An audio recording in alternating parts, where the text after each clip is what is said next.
Uh, Hi guys, welcome to my global studies assignment, which I'll be talking about Malay kuih. So, origin of kuih. Kuih can be from different cultures such as Nonya, Malay, and Indian. Kuih has many different flavors, colors, and shapes, but it generally refers to bite-sized snacks like finger food. Normally in sweet flavors, but there are also savory kuih sold in the market as well.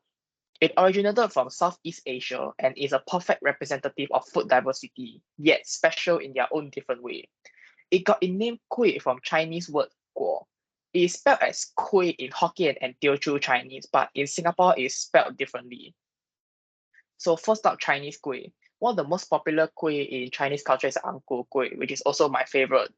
Direct translated to English is red tortoise cake. This is because it is pressed into a tortoise-shaped mold and before it's steamed. And this is because tortoise is an auspicious animal in Chinese culture, symbolizing longevity. It normally comes in the color of red that comes from food coloring, but there are exceptions as well, like purple. The skin of it is made of glutinous rice flour and mashed mung beans. The interior is filled with different fillings, subjected to but not limited to yam and peanuts. I've also seen flavors such as black sesame and mango. So ang ku kueh is now an everyday snack, but it used to be especially for birthdays and food offering in religious rituals back in the days. So moving on to Malay kueh. So there are actually different many delicious Malay kueh. Some of the popular ones are onde onde at Putu Piring. So I'm going to talk about onde onde today, which is also my favorite. Onde onde comes in the shape of a ball made out of glutinous rice flour. It's got its green color from blending the flour together with pandan leaves. On the interior, there'll be malted palm sugar, which also we call it as gula melaka. Onde onde originated from Java, Indonesia, where it was named keloton. So onde onde used to be and also now is a common kueh eaten during Hari Raya. So you might notice some similarities between them. This is because Chinese traders came from the Han Dynasty, came to Singapore by ship to do some tradings with us, and they actually stayed here for months while for the process and waiting for the next southwest monsoon to bring them back to China. So in the process of daily conversation, some of them actually end up falling in love with the locals, ending up in a marriage, and their descendants are then named Peranakans, which means local bonds, where males are called Baba and females called Nonya. So together they created a culture that reflected the fusion of both Chinese and Malay culture, showing similarities in the ingredients and cooking techniques used. So last but not least, Indian kueh. Indian kueh, on the other hand, is very different. It's a very rarely heard of culture, and some of the popular examples are kueh talam and putu mayam. So putu mayam is a traditional dish originated from South India. It used to be paired with curry back in South India, but when it came to Singapore, we twisted it and made it paired with sugar and coconut.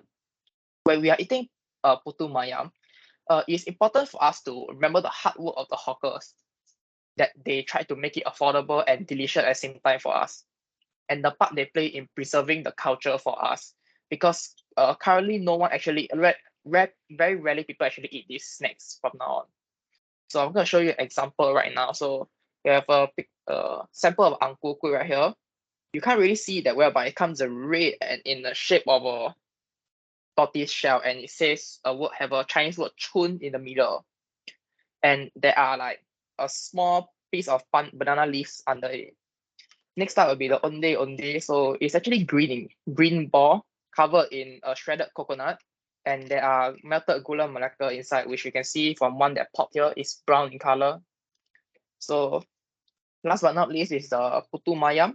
It actually looks just like a Chinese bee hoon pancake that comes with a packet of orange sugar as well. So there are the three samples that I'm showing you guys today. So lastly, my reflection. So this assignment allowed me to understand more about the pastry culture in Malaysia and why it's quite kind of similar to Singapore's one. It taught me to not just observe a culture in my eyes, but also think about the hidden meaning behind it. For example, why the shape of ang ku kueh being shaped like a tortoise. As my personal growth, I learned to be more accepting of culture that are different from mine. And even if I meet one in the future that I'm unable to accept, I'll not judge them and still respect them. As my personal growth, I understand that the world is very broad and there are countless more cultural habits that I haven't even heard of. So next time I'll be if I have a chance to visit another country with a different culture, whether is it for work or leisure, I'll do my research about the culture first before making comments about it. Thank you.